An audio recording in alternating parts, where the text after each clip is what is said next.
Hey everyone, welcome back. Today we're gonna learn how to read an electrocardiogram from start to finish. The first thing that you have to do prior to start reading the electrocardiogram is make sure that it's standardized and has the normal calibration. If we look up here, you can see that there are 10 small boxes to the top, that this is the normal standardization, and also 5 boxes width in the horizontal plane. And this is a normal standardization. So now we can dive into reading the electrocardiogram. And as you can see in this part, you have the limb leads. It would be 1, 2, 3, AVR, AVL, AVF. These are the limb leads, and the precordial leads are divided in V1 to V6. The first thing that we have to look for is the rate. And how do we calculate the rate? Well, there are several methods like I discussed in previous video, but the one I like to use when I'm looking to an electrocardiogram that is almost 10 seconds long is counting all the R waves and then multiplying it by 6. In this case, you have 1, 2, 3, 4, 5, 6, 7, 8, 9, 10, 11, 12, 13 times 6. That would be 78 beats per minute. The other method that we can use is, knowing that this is a regular rhythm, we can count each box between the RR interval and we can have the heart rate. In this case, we say that this is 300, 150, 100, 75. So this R wave is near 75, so it would be like 78 or 80. So that would be similar to the heart rate that we obtained by multiplying by 6.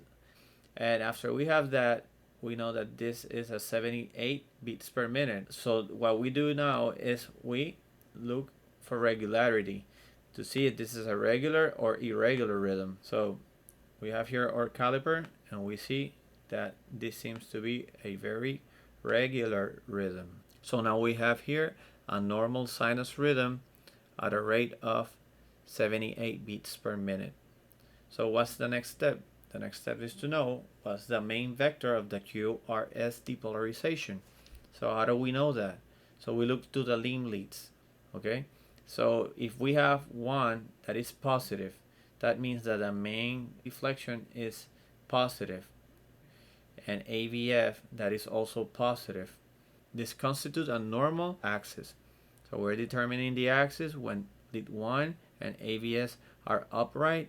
It is a normal QRS axis.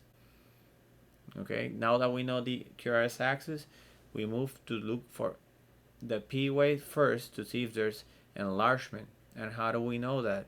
So we look for the P wave first, the right atrial component at lead 2. On lead 2, we take this P wave for example. You can look for the size and the height of the P wave. If it is more than 2.5 millimeters in height, you know that there's enlargement of the right atrial component, and it doesn't seem like that, right? Because it is 1, 2, it is less than 2 millimeters of height. If the duration of the P wave is more than 3 small boxes, then you have enlargement of the left atrial component. Additionally, if there's left atrial component enlargement, you will see a notch on the P wave that lasts more than 1 small cube. So in this case, you don't see it, so there doesn't appear to be enlargement. The other lead that you look for enlargement of the P wave is the V1. Here in V1, you're looking for the left and right atrial component. The top part is the right atrial component, as you see here, and there doesn't appear to be enlargement. That would be 1.5 boxes in height, and in this case there isn't, so there's not enlargement of the R wave. So it is similar to what we found at lead 2. And when we look to the left atrial component, that is the downward deflection, it is less than 1 times 1 small box. So after that, we look for the PR interval. The PR interval, we can look for this, and this PR, it doesn't measure more than 5 small boxes or 200 milliseconds. Okay, so if the PR interval measures more than 200 milliseconds or 5 small boxes, then you have first degree AV block. And in this case, you don't have that. So now we move to the QRS complex.